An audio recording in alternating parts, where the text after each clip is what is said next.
Eh bien salut tout le monde, c'est Tuto.fr et aujourd'hui on se retrouve pour un nouveau tutoriel comment installer Ambient Sounds sur Minecraft 1.18.1 ainsi que les shaders. Mais avant toute chose, laissez-moi vous faire écouter à quoi ressemble Ambient Sounds. Vous trouverez ainsi dans différents biomes un son approprié à l'environnement.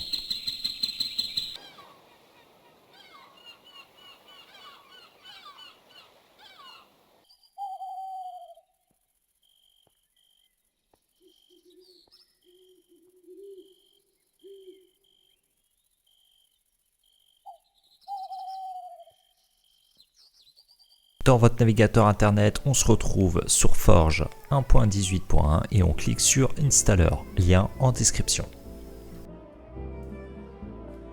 On patiente quelques secondes, puis on va cliquer sur Skip pour accéder au lien de téléchargement. Une fois Forge téléchargé, on vient récupérer Optifine, la version 1.18.1. Si nous souhaitons prendre des versions antérieures, on peut cliquer sur Show All Version, mais dans notre cas, ça ne nous intéresse pas. Même chose, en cliquant sur Download, on va patienter quelques secondes. On clique sur le bouton Skip et on clique sur Download pour télécharger Optifine. On se retrouve ensuite sur Ambient Sound 5, on vérifie la version du jeu, puis on clique sur Télécharger. Attention, si le téléchargement ne démarre pas automatiquement, on peut cliquer sur Click Here. Attention, je ne vous l'ai pas encore dit, mais certains modes nécessitent certaines dépendances. Ambient Sound 5, par exemple, nécessite la dépendance Creative Core. Creative Core qui est un autre mode permettant le bon fonctionnement de Ambient Sound 5. Pour télécharger Creative Core, attention, si vous téléchargez directement en faisant télécharger, la version ne sera pas forcément la bonne et vous n'aurez pas forcément la 1.18.1. Ce qu'il faut, c'est télécharger juste ici, dans Fichier récent, et prendre la version 1.18. On peut alors venir supprimer la version qu'on vient de télécharger par erreur, et bien vérifier qu'on n'a que des modes en version 1.18.1 dans notre cas. Pour le shader pack, on va se retrouver sur Project Luma. Project Luma qui est un shader pack de qualité. On vérifie tout en bas les versions compatibles, et on se rend compte qu'on est bien compatible en 1.18.1. Ici, on peut voir deux versions. Nous, on va prendre la version gratuite car la première concerne ceux qui soutiennent financièrement le créateur. Ils auront accès à des mises à jour beaucoup plus récentes. Aucun problème dans notre cas, ne vous inquiétez pas. On vient ensuite ouvrir le dossier de destination de notre téléchargement et on va déplacer les fichiers sur notre bureau. On ouvre Minecraft, puis on vérifie qu'on est bien en version 1.18.1 et on va lancer le jeu au moins une première fois afin de générer les fichiers nécessaires au bon fonctionnement de la version 1.18.1 du jeu. Une fois le jeu lancé, vous pouvez quitter le jeu en cliquant sur Quit Game. On vient ensuite prendre Forge, Installer, puis on double-clique dessus. On vérifie que la case Install Client est bien cochée ainsi que le chemin qui est correct. L'installation nécessite quelques secondes.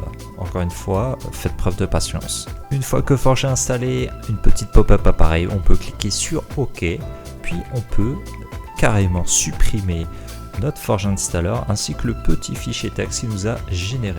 On vient ensuite démarrer à nouveau Minecraft pour générer les fichiers que Forge nous a installés. Pour cela, on sélectionne bien la version Forge 1.18.1, puis on clique sur Jouer. On acceptera également le disclaimer qui nous informe que notre jeu peut être instable. Une fois le jeu démarré, en bas à gauche, on peut voir la version de Forge ainsi que la version de notre jeu. Nous sommes en 1.18.1, tout est bon. Encore une fois, on peut quitter le jeu. On vient faire Windows plus R, puis taper %appdata. Ensuite, nous nous rendons sur .minecraft, dossier mode, et on déplace Ambient Sound, sa dépendance Creative Core, ainsi que Optifine. On peut fermer la fenêtre et rouvrir à nouveau Minecraft. On vient sélectionner la version Forge, puis on clique sur Jouer. Une fois notre jeu lancé de nouveau, on peut toujours voir la version de Forge ainsi que notre version de jeu, mais surtout on voit 4 modes de charger. Et on peut cliquer sur mode pour voir nos modes. Donc nous avons Minecraft, Ambient Sound, Forge et Creative Core. C'est tout à fait normal, tout a bien chargé, donc tout est bon. Ensuite on va aller dans Options, Video Settings, puis dans Shaders. On va cliquer sur Shaders Folder, puis on va venir déplacer le shader pack qu'on a téléchargé juste avant. On peut fermer. On clique sur le shader pack, puis Minecraft va le charger. Puis on peut cliquer sur Done, puis Done, encore Done, puis aller dans Single Player et générer une partie de test. Voilà, si tout se passe bien, vous devriez avoir des sons d'ambiance dans votre jeu, ainsi que les shaders de présent. Si vous voulez me remercier, n'hésitez pas à lâcher un petit like ou un commentaire ou à vous abonner à ma chaîne YouTube, ça me ferait extrêmement plaisir. À la prochaine!